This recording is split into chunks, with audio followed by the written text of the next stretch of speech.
കോഴിക്കോട് ജില്ലയിലെ അനാഥാലയത്തിൽ പെൺകുട്ടികൾക്കെതിരെ ലൈംഗിക അതിക്രമമെന്ന് പരാതി. അധ്യാപകനെതിരെ 10 പെൺകുട്ടികൾ ചൈൽഡ് ലൈനിന് മൊഴി നൽകി. പിന്നീട് അനാഥാലയ അധികൃതർ കുട്ടികളെ സ്വാധീനിച്ച് മൊഴി മാറ്റിയതായും ആക്ഷേപം. കുട്ടികളുടെ മൊഴി ലഭിക്കാത്തതിനാൽ പോലീസ് കേസെടുത്തിട്ടില്ല. അനാഥാലയത്തിലെ 10 കുട്ടികൾ പ്രോഗ്രാം കോർഡിനേറ്ററോടാണ് അതിക്രമ വിവരം ആദ്യം പറഞ്ഞത്. ചൈൽഡ് ലൈനിലും വിവരം അറിയിച്ചു.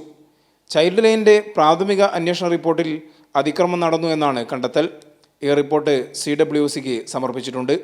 കുട്ടികൾ എഴുതി നൽകിയ പരാതിയിലും അതിക്രമം വിവരിക്കുന്നു. അധ്യാപകനെതിരെ ഗുരുതരമായ പരാമർശങ്ങളാണ് പരാതിയിലുള്ളത്.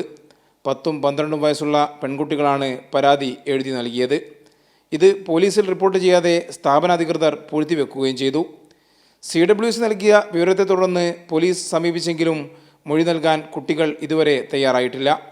മൊഴി നൽകാതിരിക്കാൻ സ്ഥാപനാധികൃതരും രക്ഷിതാക്കളും സമ്മർദ്ദം ചെലുത്തിയതായും ആക്ഷേപമുണ്ട്. കുട്ടികൾക്ക് പ്രത്യേക കൗൺസിലിംഗ് നൽകി തുടർ നടപടികളിലേക്ക് കടക്കാനാണ് CWCയുടെ തീരുമാനം. കൈരളി ന്യൂസ്, കോഴിക്കോട്.